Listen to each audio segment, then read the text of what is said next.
सभी साथियों को नमस्कार दोस्तों, स्वागत है आपका अपने YouTube चैनल में। मैं आपका दोस्त एडवोकेट अंकुश खन्ना। दोस्तों, ऑल इंडिया बार एग्जामिनेशन 19 जिसका हम बेसब्री से इंतजार कर रहे हैं 22 दिसंबर को होने वाला है। बहुत से लोग एक्साइटेड होंगे एग्जाम को देने के लिए, बहुत से लोग नर्वस होंगे और बहुत से लोग ये सोच रहे होंगे यार जल्द से जल्द ये एग्जाम निकल जाए, झंझट खत्म हो और हम एडवोकेट बन जाए। देखिए, ये एग्जाम एक तरह का स्किल टेस्ट होता है। ये पहचानने के लिए कि वाकई आपके अंदर एडवोकेट बनने की काबिलियत है या नहीं है, क्योंकि इसके जो क्वेश्चंस होते हैं वो सारे क्वेश्चंस वही होते हैं जिसको आप अब तक पढ़ते चले आ रहे हैं। हम इसके बारे में खुल के बात करेंगे। आपको एग्जाम से पहले कुछ ऐसी ट्रिक्स बता दूंगा जिससे ये एग्जाम आप तुरंत निकाल पाए। मैंने पुरानी वीडियोस में भी इसको बताया है।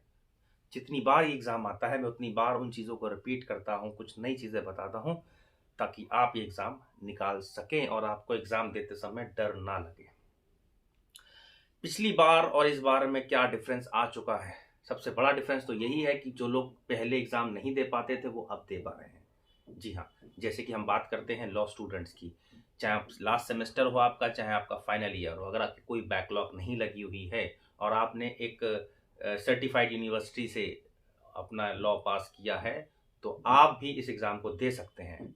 कहीं ना कहीं ये आपके लिए एक अच्छी न्यूज़ है, क्योंकि आप जिस एग्ज़ाम का पहले वेट करते थे वो एग्ज़ाम एटलीस्ट आप क्लियर कर लेंगे अपनी लॉ से पहले ही, और क्लियर होने के बाद आपकी लॉ पूरी हो जाती है और लॉ पूरी होने के बाद आप एक एडवोकेट बन जाते हैं और सीओपी के लिए अप्लाई कर सकते हैं।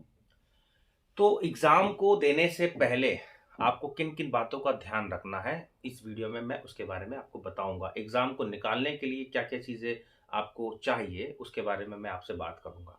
सबसे पहले मैं बात करता हूं कि अगर आपने एग्ज़ाम के लिए ऑलरेडी अप्लाई कर दिया है तो आप 22 दिसंबर, जो कि अभी थोड़ा और समय है, आपको आपकी तैयारी और अच्छे से हो सकती है आप चाहें तो। अब तैयारी करने के लिए हमें किन सोर्सेस की इस्तेमाल करना पड़ेगा? देखिए, मैंने पहले भी बोला है, आपको बेयर एक्ट्स के अलावा किसी दूसरे सोर्स का इस्तेमाल नहीं करना है।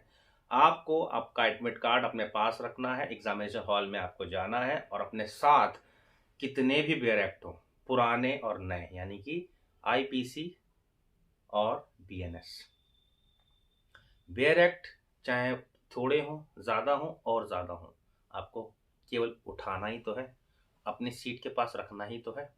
मोबाइल फ़ोन आपका अलाउड नहीं होगा। अगर आप इस गलतफहमी में हैं कि गूगल पर आंसर सर्च कर लेंगे तो प्लीज़ ऐसा मत कीजिएगा। आजकल एआई जैसे एप्लीकेशंस आ चुके हैं और लोगों को लगता है कि यार हम कर लेंगे, ऐसा बिल्कुल भी मत कीजिएगा। आप डिस्क्वालीफाइड हो जाएंगे। आप अगर फेल होते हैं तो दोबारा अटेम्प्ट दे सकते हैं, मगर डिस्क्वालीफाइड हो गए तो शायद आप दोबारा अटेम्प्ट भी ना दे पाए। इसके अलावा हम बात करते हैं दोस्तों कि एग्जाम में किन किन बेरेक्ट का हमारे को खास ख्याल रखना है। देखिए, जितने सब्जेक्ट हैं उतने सब्जेक्ट की आपको बेरेक्ट खरीदनी है।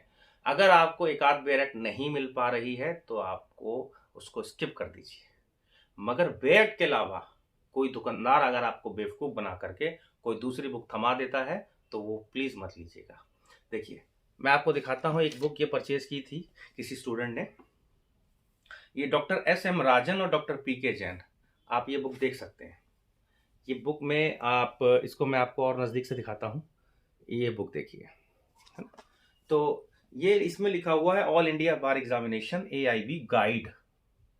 अब बहुत से लोग कंफ्यूज हो जाते हैं कि यार ये गाइड है, मतलब कि इसी में से ही आएगा क्वेश्चन। ये गाइड है, इसी में से ही क्वेश्चन आएगा।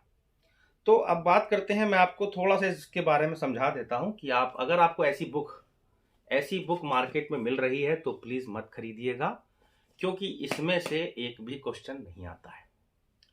बेयर एक्ट आप इजीली मिल जाती है, पतली पतली होती है, छोटी छोटी सी कुंजी टाइप की, उसको आप लीजिएगा, सस्ती आती है। देखिए, इसमें करीब 700 रुपए की ये बुक है, इसमें एमआरपी जो है वो 700 रुपए है। अब ये 700 रुपए में आपकी जब 7 बेयर एक्ट या 5 बेयर एक्ट आ रही हैं तो क्यों इसमें पैसा फंसाएंगे, और ये आपके माइंड को खराब कर देगी, आपकी सारी तैयारी बेकार कर देगी, यकीन मानिए। अब तैयारी करें कैसे, सवाल ये है। चलिए, आपने बेरेक्ट ले लिया, अपने पास अपनी शीट के ऊपर रख लिया। ओएमआर शीट आती है, ब्लैक और ब्लू, ये दो पेन आप यूज कर सकते हैं, पेंसिल यूज नहीं कर सकते हैं, तो ये दो पेन अपने साथ कैरी कीजिएगा। ओएमआर शीट में आपको मालूम है एक क्वेश्चन 4 आंसर होते हैं, ए बी सी डी। बहुत से लोगों को पता होगा, बट हो सकता है बहुत से लोगों के लिए नहीं हो ये चीज। तो अब बात करते हैं कि क्वेश्चन किस टाइप के होते हैं। देखिए, मैंने आपको पहले ही बताया था 45% मार्क्स चाहिए पास होने के लिए, जनरल और ओबीसी के लिए, और एससी एसटी और डिसेबल्ड कैंडिडेट्स के लिए 40% है। तो पहले भी आपको मैंने बताया कि अगर आप एग्जाम देते हैं तो 40% 45% मार्क्स तो आपके केवल और केवल इंडेक्स से आ जाते हैं।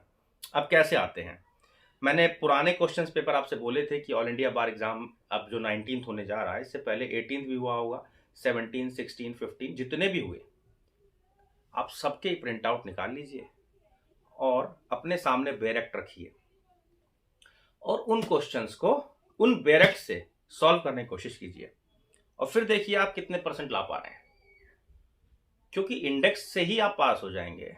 बचे हुए जजमेंट और कुछ ऐसे कॉमन क्वेश्चंस होते हैं जो कोई भी जो लॉ नहीं भी कर रहा होगा वो भी बता देगा आपको।